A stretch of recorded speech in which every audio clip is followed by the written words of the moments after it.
रामायण लिखने का साहस कर रहे तुलसीदास अपने अंतःकरण के भाव प्रकट करते हैं। 84 लाख योनियों में 4 प्रकार के जीव जल, पृथ्वी और आकाश में रहते हैं। इन सब से भरे हुए इस सारे जगत को श्री सीता राम जी की तरह ही जानकर मैं दोनों हाथ जोड़कर प्रणाम करता हूँ।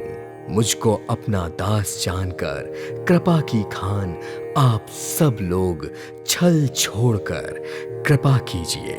मुझे अपनी बुद्धि बल पर भरोसा नहीं है, इसलिए मैं सबसे विनती करता हूँ। मैं श्री रघुनाथ जी के गुणों का वर्णन करना चाहता हूँ, परंतु मेरी बुद्धि छोटी है और श्री राम जी का चरित्र बहुत विशाल है। इसके लिए मुझे कोई भी उपाय नहीं सूझता। मेरा मन और बुद्धि कंगाल है, परंतु मेरा मन राजा है।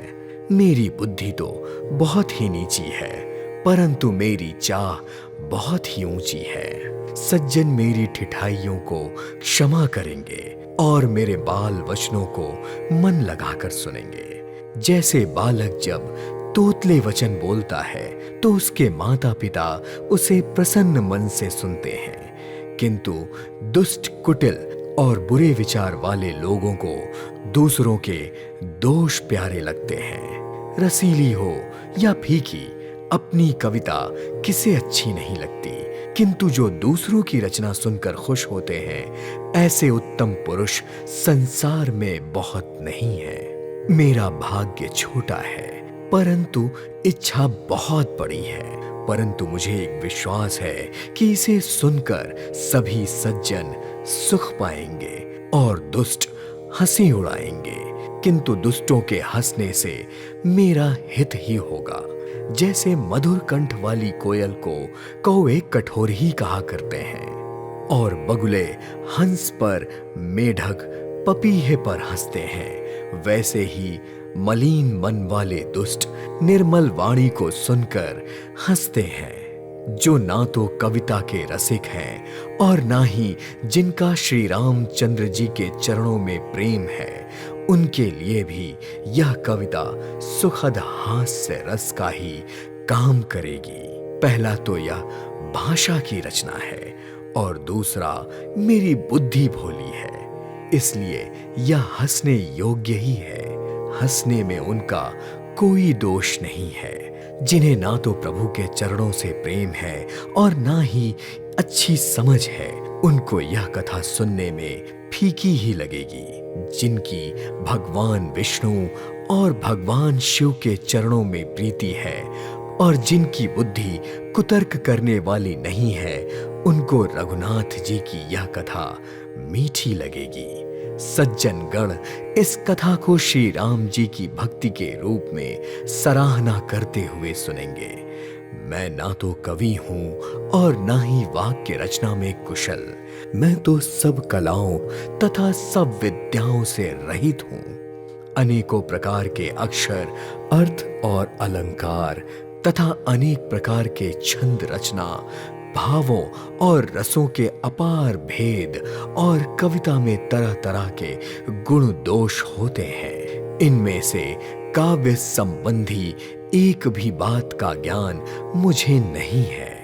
मैं इन कोरे पन्नों पर शपथ पूर्वक लिखकर कहता हूं, मेरी रचना सब गुणों से रहित है। इसमें सब जगत प्रसिद्ध एक ही गुण है, जिस पर विचार कर अच्छी बुद्धि वाले पुरुष जिनके पास निर्मल ज्ञान है, इसे सुनेंगे।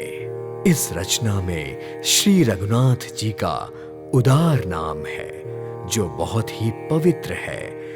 वेद पुराणों का सार है, जो कल्याण का भवन है। अमंगलों को हरने वाला है, जिसे पार्वती जी सहित भगवान शिव जी भी सदा जाप करते हैं। जो अच्छे कवियों द्वारा रची हुई बड़ी अनोखी कविताएं हैं, वह भी राम नाम के बिना शोभा नहीं पाती। जैसे चंद्र के मुख वाली सुंदर स्त्री सब प्रकार से सुसज्जित होने पर भी वस्त्र के बिना शोभा नहीं पाती, इसके विपरीत कुकवि की रची हुई सब गुणों से रहित कविता को भी राम के नाम एवं यश से अंकित जानकर बुद्धिमान लोग आदर पूर्वक कहते व सुनते हैं। संत लोग भंवरे की तरह गुणों को ही ग्रहण करने वाले होते हैं, जबकि मेरी इस रचना में कविता का एक भी रस नहीं है, पर इसमें राम नाम का प्रताप प्रकट है।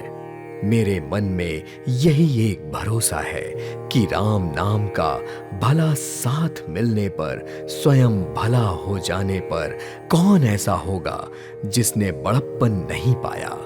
धुआं भी अगरबत्ती के साथ सुगंधित होकर अपने स्वाभाविक कड़वेपन को छोड़ देता है। मेरी कविता अवश्य भद्दी है, परंतु इसमें जगत का कल्याण करने वाली राम कथा रूपी उत्तम वस्तु का वर्णन किया गया है, इसलिए यह अच्छी ही समझी जाएगी। तुलसीदास जी कहते हैं कि श्री रघुनाथ जी की कथा कल्याण करने वाली और कलयुग के पापों को हरने वाली है। मेरी इस भद्दी कविता रूपी नदी की चाल पवित्र जल वाली गंगा जी की चाल की तरह टेढ़ी है।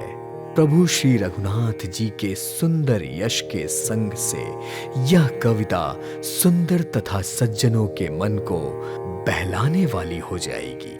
शमशान की अपवित्र राख भी श्री महादेव जी के अंग के संग से सुहानी लगती है और स्मरण करते ही पवित्र करने वाली हो जाती है।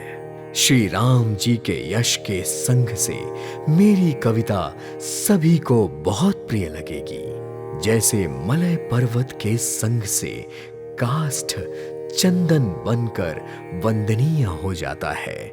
फिर क्या कोई काठ की तुच्छता का विचार करता है?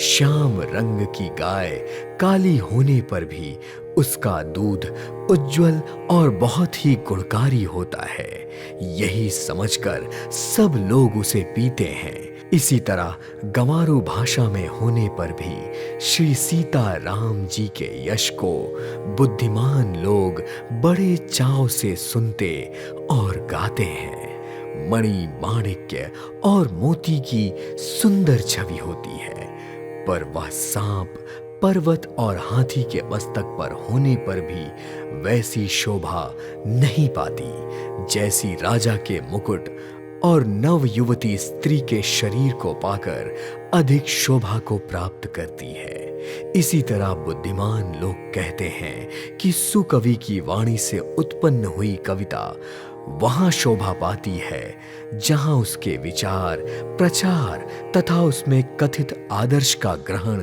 और अनुसरण होता है। यह उत्पन्न कहीं होती है और शोभा कहीं और पाती है, और कवि के स्मरण करते ही उनकी भक्ति के कारण सरस्वती जी ब्रह्मलोक को छोड़कर दौड़ी चली आती हैं। सरस्वती जी के दौड़े चले आने से हुई थकावट रामचरित रूपी सरोवर में स्नान कराए बिना दूसरे करोड़ों उपाय करने पर भी दूर नहीं होती।